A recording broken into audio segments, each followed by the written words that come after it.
Hey, Brooksie here, the Irish Insider for the Seven and a Hook podcast. Hey, hope everybody's having a great day. We are knee deep, that's right, knee deep into March Madness. Believe it or not, we're already into the second round. That's right, second round games start today. Man, the tournament has not disappointed. Been some overtimes, been some double overtimes, been some of those upset specials. Man, oh man, it has been a great tournament. And I'm talking all the way back from the first four, those playing games through the first round of the tournament. Man, it has been exciting. Lots of great games, a lot of great intrigue. And man, oh man, most importantly, it has been profitable here at the Seven and a Hook podcast. I really hope everybody's been tuning in to the podcast I've been putting up, playing the tournament. Why? Well, with the sides, the totals, and the prop bets, 48 35 and 1 against the spread. That's right, 48,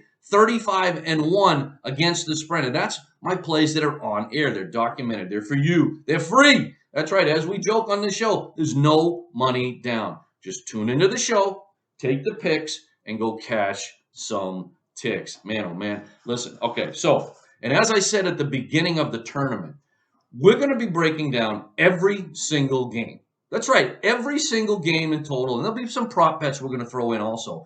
We're not, basically, it's a lot of work, but it's showing you what we do here at the Seven and a Hook podcast. That's a lot of handicapping. That's a lot of hours. It's a lot of research. But you know what? It's a little different than the other shows maybe you tune into. Maybe they pick one or two games and, oh, this is my top game. This is my top two games. Nope. We're going to break down every single game and show you what type of handicappers we are here at the Seven and a Hook podcast. All right, so let's move ahead.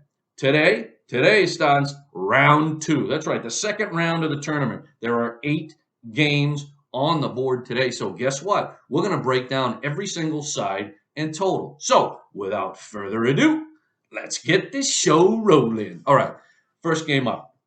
North Carolina, number 8 seed, the Tar Heels, taking on Baylor, a number 1 seed in the East round. East round. The East region. All right. Baylor, favored by 5 and a hook. Points total set at 149. Now, North Carolina, how'd the Tar Heels get to round 2? Well, they knocked off Marquette in the first round, 95-63. Big statement by the Tar Heels. They said, we're here and we're going to be reckoned with. Okay, Baylor, what did they do in the first round? Well, they did they obliterated. That's probably the only word I can come up with. Norfolk State, 85-49. Yep. So these are 2 pretty good teams playing some pretty good basketball. Who do I like in this game? Give me the points. Give me North Carolina getting 5 and a hook, and the points total set at 149. Yeah, I'm looking up. I'm going to go over 149 in this game. All right, let's move. Next game up. Creighton, a number 9 seed, taking on Kansas, number 1 seed in the Midwest region. Kansas, favored by 10 and a hook. Points total set at 138 and a hook.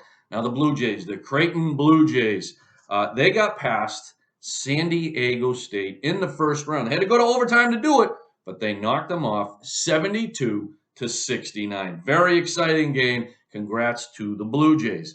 Now, the one downside to that win was one of their players got injured near the end of the game, and that was their forward/center, 7'1" forward/center, Ryan Kalkenbrenner. So pretty nasty. Looked like it was a pretty nasty knee injury. I'm going to say he will not be in today's game. So keep that in mind when you are handicapping. All right, what did Kansas do? The Jayhawks, they dispersed of Texas Southern, knocked them off 83-56. Now Texas Southern was from the first 4 playing games. They had beaten Texas A&M Corpus Christi to get to the first round. Okay, what do I see today in this game? This is a Kansas type of game. I'm going to lay the 10 and a hook with the Jayhawks. And as far as the points total set at 138 and a hook, I'm going to look down. I'm going to go under 138 and a hook. All right, moving on. Michigan Wolverines. Yeah, they're still in the tournament. 11 seed, taking on a number 3 seed in Tennessee. Tennessee favored by 6. Points total set at 136. All right. Michigan, let's just say they, and this is in the South region. Michigan, let's say they surprised some folks by knocking off Colorado State in the first round, 75-63. Let's just say they silenced a few critics that really didn't think they belonged. But hey, you know what? You got to play the games, and they did. Maybe a little chip on their shoulder, 75-63 to move on. Okay, Tennessee. They knocked off the Longwood Lancers in round one. That game was never in doubt, 88-56. All right, how do I see this game playing out? I like Tennessee. I'm going to lay the 6 with the Volunteers, so -6. Points total set at 136. I'm going to look down. I'm going to go under 136 in this matchup. All right, moving on. Richmond, the Spiders, a number 12 seed, taking on Providence, a number 4 seed in the Midwest. Providence, -3. Points total set at 134 and a hook. All right, Spiders. Wow, this was one of those upset specials in the first round. They knocked off Iowa 67-63. Providence, they held on to beat South Dakota State 66-55. Now, many pundits had them exiting in the first round. Like, for whatever reason, South Dakota State was the darling team. Didn't happen. Providence showed up, took care of business, and moved on to the second round. All right.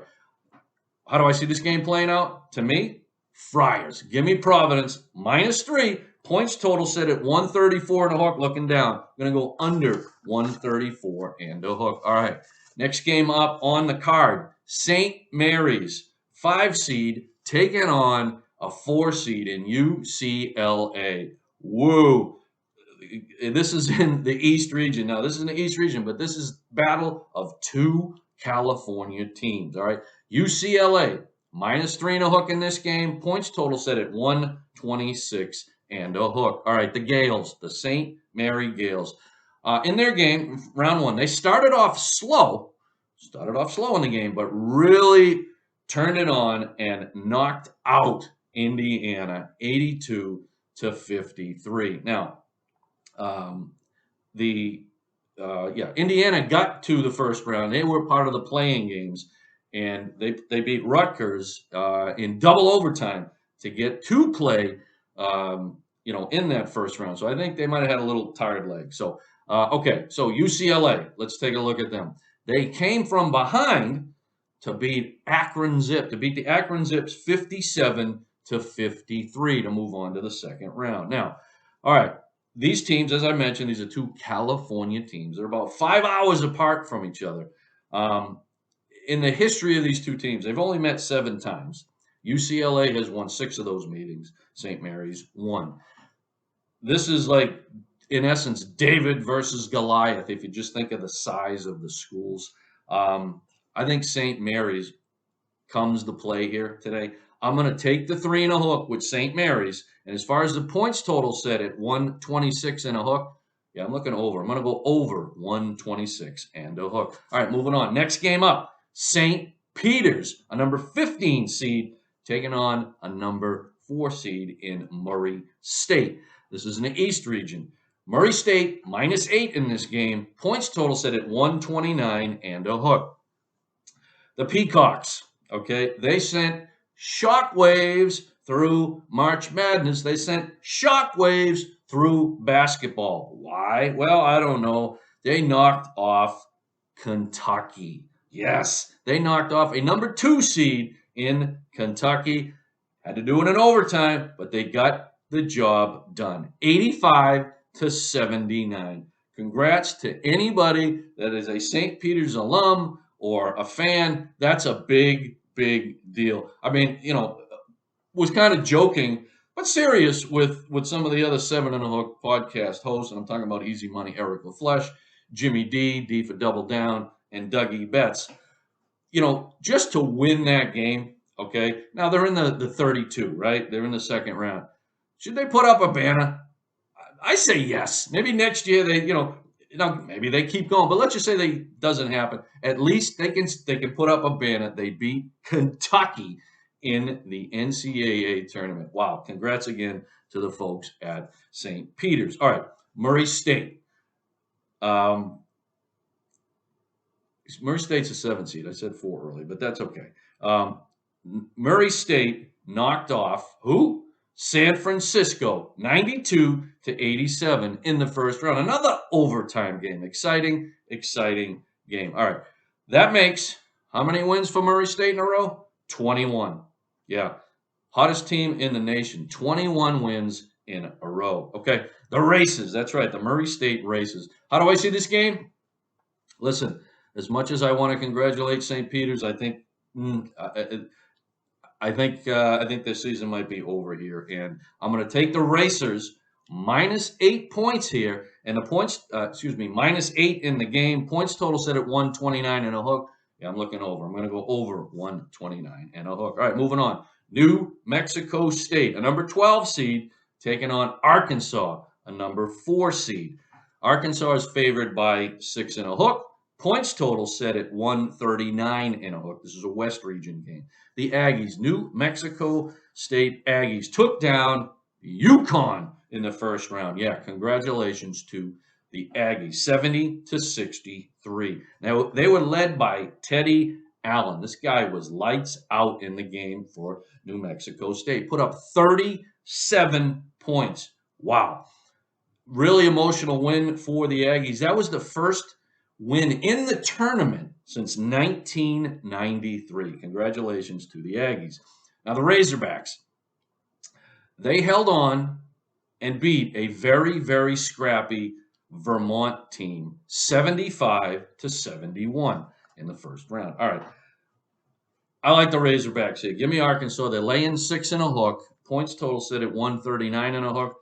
I'm going to go under. I'm going to go under 139 and a hook. All right.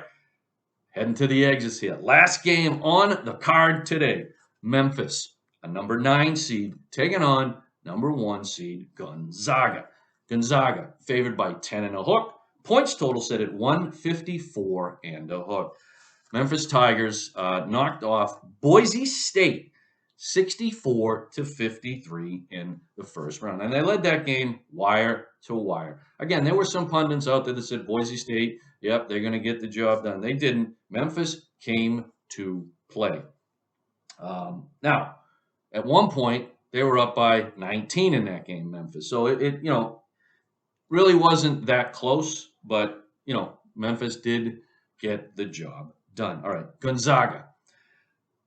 Wow. Talk about a game of two halves.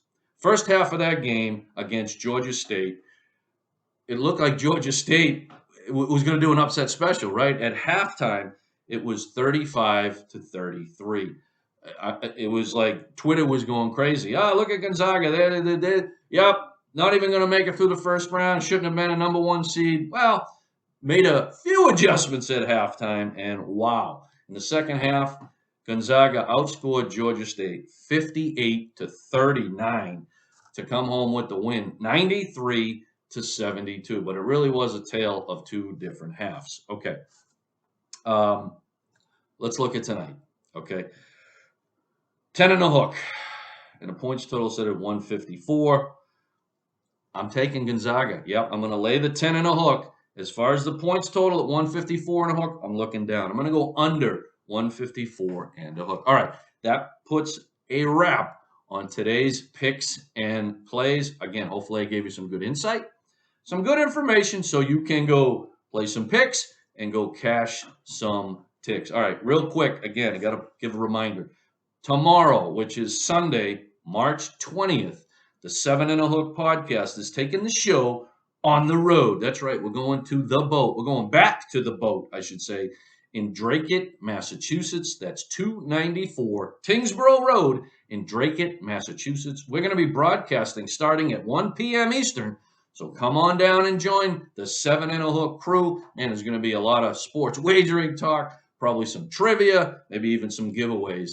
And let's talk about the boat real quick.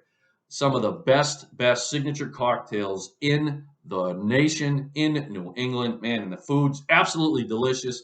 Friendly, courteous staff. It is the place to be. So come on down, join the 7 and a Hook crew at the boat in Dracut, Massachusetts on Sunday, March 20th, starting at 1 p.m. All right, so hey, let's head to the exits. Like I said, have a great day. And as we always say, may your bad beats be small and your big wins be monster.